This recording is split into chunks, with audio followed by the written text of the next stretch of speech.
Ôtez pas tous, bienvenue sur la chaîne des panafricanistes par essence, par conviction et par excellence. Celle des citoyens kémites par nécessité et obligation de combat. Nous sommes une chaîne qui n'est guidée que par nos ancêtres et rien que par les ancêtres qui appartiennent à l'égrégore du monde noir. Par conséquent, nous ne croyons en aucun Dieu venu de l'étranger. Toutefois, cette vidéo n'est aucunement destinée à inciter à la haine ou à la violence, car nous menons un combat qui est d'abord et avant tout spirituel, intellectuel et démocratique. Ensuite, il est politique, géopolitique et géostratégique. Contre l'impérialisme, le colonialisme, le néocolonialisme et l'endocolona, qui sont tous qualifiés de crimes contre l'humanité. Nous menons ce combat sur la base du principe fondamental que nous avons hérité de nos ancêtres kémites, qui est celui de la Mahat, c'est-à-dire solidarité, vérité et justice. Vous êtes donc en droit de connaître la vérité et nous avons l'obligation de vous dire la vérité, rien que la vérité, afin que justice soit rendue au continent africain. Et ça, c'est notre modeste contribution dans cette noble lutte en faveur de la souveraineté, la dignité, la solidarité et l'unité africaine. C'est exactement ça que nous appelons le panafricanisme. Bien-aimés frères et sœurs, l'Amérique utilise son arme favorite en Afrique, qui est le chantage à travers ce fameux programme de l'AGOA. Les États-Unis ont créé ce programme de l'AGOA en 2000. Je crois que c'était avec George Bush. Et c'était pour faciliter les échanges entre les pays africains et les États-Unis. Ce programme permettait à certains pays africains d'exporter leurs matières premières, leurs produits aux États-Unis avec des avantages sur les taxes. Mais cet instrument que les États-Unis avaient créé, en fait, ce n'était pas un instrument pour nous aider à nous développer, mais c'était un instrument de contrôle. L'AGOA, c'est un instrument de contrôle. C'est un instrument de chantage économique. Parce que maintenant, les États-Unis, c'est à travers l'AGOA qu'ils nous imposent des lois. Les États-Unis peuvent dire, bon, tel pays, vous devrez adopter telle loi sur l'immigration, sur l'économie, sur les droits de l'homme, sur tout ce que vous voulez. Les droits que eux, les Américains, veulent que ce soit fait chez nous. Si vous ne le faites pas, elles vous suspendent de l'AGOA. Voilà le principe. Donc, c'est le contrôle, c'est la domination. Ce n'est pas une assistance. Là, les États-Unis ont sanctionné maintenant 4 pays. Ça devrait avoir commencé déjà depuis le 1er janvier 2024. Donc, il y a une semaine. Et les 4 pays sont l'Ouganda, le Niger, le Gabon et le Centrafrique.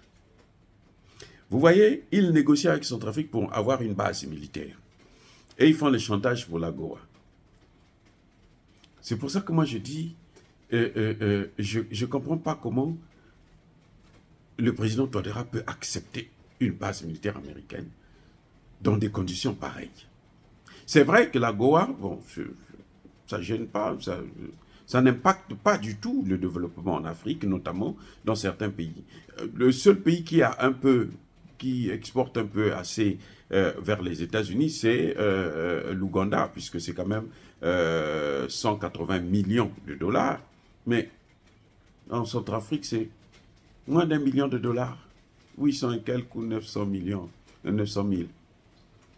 On peut se passer de ça, tranquillement. Vous voyez? Et c'est un problème avec nos pays de toujours vouloir qu'on nous aide. Et ces aides-là, après, ça se retourne toujours contre nous. Ça devient une faiblesse pour nous. C'est-à-dire que les gens tirent avantage de cette faiblesse. Bon, nous, on vous donne ceci. Allez, au moment où vous en avez parfois vraiment besoin, c'est là qu'ils se tirent ça. Et ils vous demandent maintenant de faire des concessions. Allez, donnez-nous ça. Imposez ça. Imposez ça. Avec l'Ouganda, c'est un problème de loi seulement, c'est tout. Il y a un projet de loi qui est passé, que les Ougandais ont adopté par rapport à leur culture, par rapport à leur religion, par rapport un certain nombre de choses. Et les États-Unis ne sont pas contents. Les États-Unis disent que les lois que vous devez prendre, ça doit être nos lois à nous. C'est-à-dire, c'est nous qui devrons, à peine si ce n'est pas les Américains qui rédigent les lois et qui leur donnent, bon, maintenant adoptez ça comme ça, on va dire que c'est la démocratie, c'est passé de façon démocratique. Un peuple dit que nous, on veut de ceci, mais les États-Unis disent non, ce n'est pas à vous de commander, c'est nous qui devons vous dire ce que vous devrez faire. Vous voyez, donc, ils profitent de la Goa pour faire le chantage. Donc, dès que ça a commencé, bon, certains hommes d'affaires américains qui investissaient, ils ont retiré leur investissement. Si la Goa est un instrument de chantage, de contrôle et de domination, que deviendra la présence des bases militaires en Afrique? Ça, c'est la vraie question qui se pose maintenant. Eh oui. Vous avez la Goa déjà, vous utilisez ça comme un instrument pour faire marcher les pays africains, pour leur faire chanter, pour leur imposer un certain nombre de lois que vous voulez adopter, que vous voulez que ce soit. C'est comme les Français faisaient à l'époque, dans le cadre de la France-Afrique. Ils rédigent une constitution, on prend cette constitution, on vient nous, ça prend le vol, on vient nous la larguer sur notre sol, et puis on nous dit, bon, appliquez ça. On va au référendum, mais le référendum, c'est pour voter pour une loi que eux, ils ont votée, que nous ne comprenons même pas, que nous ne voulons parfois pas, et qui n'est pas adaptée à notre culture, à notre mode de vie. Et voilà comment ça marche, ça ne marche pas. Puisque avec ça, on voit que c'est maintenant eux qui interviennent, qui s'ingèrent, qui gèrent nos pays. Depuis l'Élysée, ils gèrent nos pays. Maintenant, depuis la Maison-Blanche, avec la Goa, on gère nos pays. Ça n'a pas de sens. Et maintenant que la Goa, ils se tirent la Goa parce que même eux-mêmes, ils n'arrivent plus à... Ils trouvent que ça n'a pas de sens. En fait, ils veulent se débarrasser de ça, la Goa. Maintenant, ils veulent maintenant remplacer la Goa par des bases militaires. Mais qu'est-ce que les bases militaires vont faire? Ça va être la même chose, le contrôle, la domination, le chantage et puis les crimes. À n'importe quel moment, ils vont vous tuer. Et surtout le terrorisme, puisque ça, ils ont déjà expérimenté ça depuis la Libye. Quand ils sont rentrés dans le Sahel, ils sont rentrés avec les terroristes. Ils sont venus en Libye avec les terroristes. Ils sont rentrés au Sahel avec les terroristes. Donc les pays, je pense que c'est une bonne leçon pour le Niger. C'est une bonne leçon pour le Centrafrique. Ils doivent tirer les leçons. Monsieur Tchani, Monsieur Touadéra, vous devrez tirer les leçons de ça. La Goa, c'était fait pour développer les pays, pas pour faire le chantage aux pays. Ça, ce n'est plus la diplomatie. Les États-Unis, quand leurs intérêts ne sont pas garantis, ils se barrent toujours. Même avec les drones là. S'ils trouvent que leurs intérêts ne sont pas menacés, qu'ils n'arrivent pas à vous piller, ils vont se retirer. Mais comme ce sont des drones, ils vont laisser d'abord pourrir la situation, semer le chaos, comme ils l'ont fait en Somalie, comme ils sont en train de le faire actuellement au Soudan. Les Africains doivent prendre leurs responsabilités. Nous ne voulons plus des bases militaires américaines sur notre terre, américaines, françaises, européennes, en Afrique. Ils nous ont pris en esclavage, ils nous ont colonisés. Vous allez me dire que ce n'est pas les Américains qui nous ont pris en esclavage, mais les Américains, les Blancs qui sont ici, là, ce sont leurs ancêtres qui ont pratiqué l'esclavage. C'est la même famille, ce sont les mêmes. Oui, ce sont des Européens qui sont venus s'installer ici. Les Américains, le Coderme, ils sont soit anglais, soit allemands, soit français, soit... ce sont les mêmes. D'autres, ils sont là depuis des générations, donc ils ont oublié le français, ils ont oublié chez eux, mais ils sont des Européens. Bref, nous n'avons pas besoin de ça, ni des bases militaires, ni de la Goa. Le président ougandais l'a dit. Le président ougandais. C'est lui qui finance plus, qui va beaucoup plus perdre. Le Niger et autres là, c'est zéro. Lui, il a bien expliqué, il dit, mais il y a la Chine est un marché, les Chinois viennent acheter ça. Les Chinois ont besoin du textile aussi. L'Inde, ils ont besoin de ça. La Russie est en train de venir là maintenant. La Russie aussi a besoin du textile. Donc, pour le cas de l'Ouganda, bien sûr, les matières premières, c'est pareil. On n'a pas besoin forcément de commercialiser avec les États-Unis pour s'enrichir, pour se développer. De toutes les façons, si on pouvait se développer avec eux, on serait déjà développé puisqu'ils ont eu plus de 60 ans. Plus de 60 ans d'indépendance, on n'a pas eu de ce qu'on peut appeler indépendance juridique. On n'a pas eu quelque chose. Ce n'est pas maintenant qu'on va apporter quelque chose. Et puis maintenant, il y a un autre problème. C'est que le Gabon, le Centrafrique, le Niger devraient voir le cas du Burkina Faso. Le Burkina Faso était sorti, le Mali était sorti, le Mali se porte même beaucoup, beaucoup mieux. Les Américains s'inquiètent actuellement, mais comment se fait-il que le Mali achète autant d'armes? L'armée malienne est en train de s'équiper comme ça. Le Mali n'a pas d'aide d'un seul pays depuis plusieurs années. Ça fait au moins 2 ou 3 ans maintenant, on rentre dans la 3e année. Aucune aide. Mais le Mali paye les salaires, le Mali augmente les salaires, le Mali achète des armes, le Mali est en train de créer, ouvrir des usines. Ce n'est pas avec l'Agora que vous allez vous développer. Et il faut qu'on coupe avec tout ce qui est aide. Et moi, je suis tout à fait d'accord avec les Américains qu'ils puissent retirer cette histoire d'aide. Nous voulons nous développer, nous devons être compétitifs. Et ce n'est pas aux gens qui vont faire la compétition avec nous de nous développer. Parce que si on les rattrape, ben, ils ne seront pas d'accord. Ils ne vont jamais nous laisser avancer. Donc, il faut qu'on coupe ce cordon. Il faut qu'on se sépare complètement dans ce domaine-là à des aides et que nous puissions vivre de nos propres moyens. On peut partir de zéro. On s'en fout. On peut partir de zéro.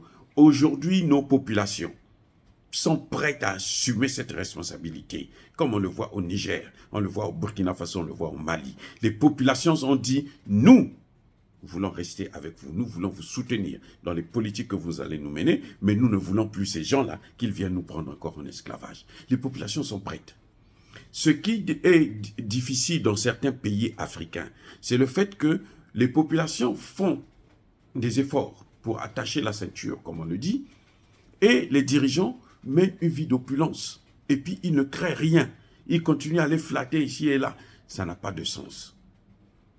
Ça n'a pas de sens. C'est là où les populations se disent que mais pourquoi nous on va faire des sacrifices et puis eux qui nous dirigent, ils font que faire le contraire de ce que nous on leur demande de faire. Voilà le problème. Mais à partir du moment où vous faites ce que la population vous demande, c'est comme par exemple le Gabon. Le jour que,